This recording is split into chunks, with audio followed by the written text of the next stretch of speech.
বিসমিল্লাহির রহমানির রহিম। আসসালামু আলাইকুম। সারাফত ট্রেনিং একাডেমির পক্ষ থেকে আপনাদের সবাইকে শুভেচ্ছা এবং স্বাগতম। আজ আমি আপনাদের একটা খুবই গুরুত্বপূর্ণ কিবোর্ড কমান্ড, মাইক্রোসফট এক্সেলের কিবোর্ড কমান্ড কন্ট্রোল ই এর ব্যবহার শেখাবো। একটু বলি, এখানে আমি দুটো এক্সাম্পল দিয়ে আমি দেখাবো। আহ, এই কন্ট্রোল ই ফাংশনটা মাইক্রোসফট এক্সেলের কিবোর্ডের ভিতর যতগুলো কমান্ড আছে তার ভিতর খুবই গুরুত্বপূর্ণ। এখানে একটা দেখাচ্ছি যে এখানে একটা টেবিল আছে, এক্সাম্পল ওয়ান। এখানে অ্যাকাউন্ট কোড অ্যান্ড ডিসক্রিপশন আছে। এখন এইটাকে কন্ট্রোল ই কমান্ড দিয়ে এই দুইটা সেলে আলাদা হয়ে যাবে। ফ্লাশ ফিলও বলা হয়, কারণ আপনি যখন যে কাজটা করবেন, উপরের কাজটা করবেন, পরের সেলে এসে কন্ট্রোল ই দিলে আপনার পরের কাজগুলো হয়ে যাবে।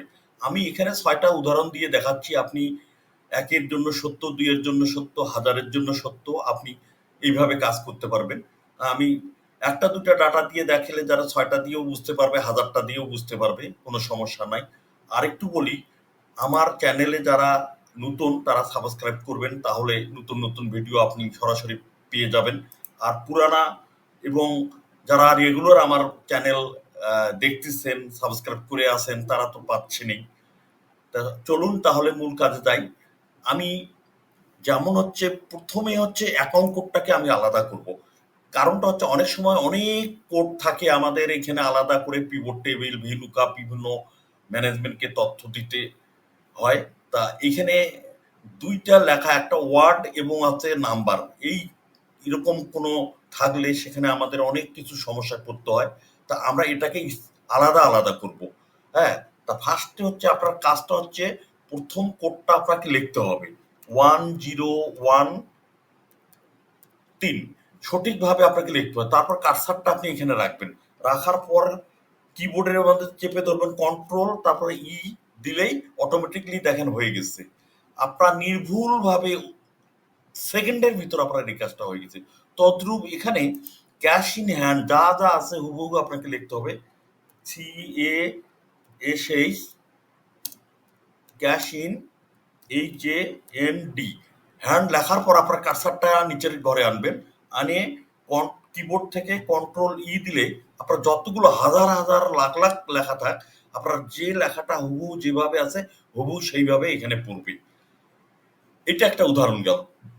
এখন আমি এই ডিসক্রিপশন থেকে আমি পরের দুইটা সেল আমি পূরণ করব, ক্যাশ ইন হ্যান্ড এবং এই লেখাটা প্রথমে আপার। তা ফার্স্টে কি করতে হবে, ক্যাপলক করতে হবে, যেহেতু আমি আপার করব। হ্যাঁ, এখানে cash in, HAND, cash in hand লিখে নিচের কার্সর আনবো, কন্ট্রোল ই দিব, অটোমেটিকলি সব লেখা আপার হয়ে গেছে। অনেক সময় এরকমও বিভিন্ন ডোনাররা চায় যে অনেক লেখাকে আমরা বড় চাচ্ছি। তারপরে এখানে লোয়ার, এই ক্যাশ ইন হ্যান্ড এরকম আছে, সবগুলোকে আমি লোয়ার করবো। আমার টার্গেট সেল এখানে আমি আমার টাইপ করব এবং ক্যাবলকটা উঠাই দিব। আমি ছোট হাতে লিখবো CASH, cash in hand, HAND, hand.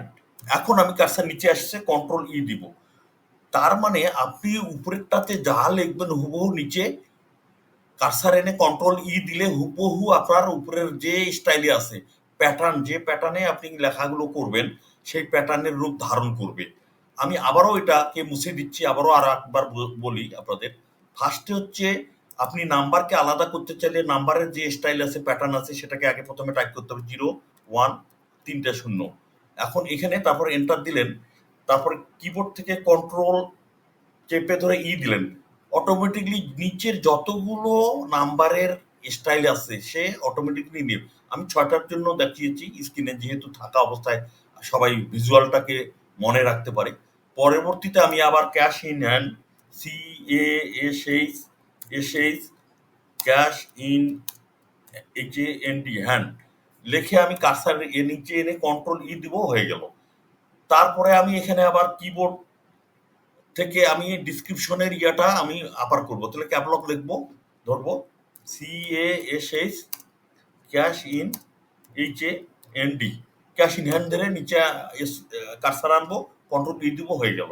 তারপরেরটা আমি আবার ক্যাপলক উঠাই দিয়ে লোয়ার লিখবো CASH cash in HAND, hand লিখে নিচে কার্সার আসলো, কন্ট্রোল ই দিলাম। এখন হচ্ছে আপনাদের এই আপনি যে যে লেভেলে স্টাফ বা যে যে কাজ করতে চান, আপনি আপনার ক্ষেত্রে, আপনার অর্গানাইজেশনে, আপনার অফিসে সেই কাজগুলো আপনি এই কমান্ডগুলো ব্যবহার করে করতে পারবেন। আর আরেকটা বলি, আপনি যদি একজন দক্ষ হিসাব কর্মকর্তা বা অ্যানালিস্ট হতে চান, আমি চেষ্টা করতেছি আপনাদেরকে যথেষ্ট শেখানোর।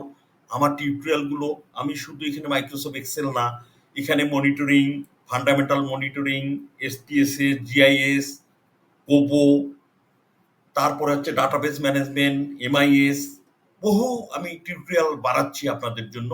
আপনারা আমার চ্যানেলে সবসময় থাকবেন, বন্ধুদের কাছে শেয়ার করবেন। আমার টিউটোরিয়ালগুলো ভালো লাগলে লাইক, সাবস্ক্রাইব, শেয়ার করতে ভুলবেন না। ধন্যবাদ।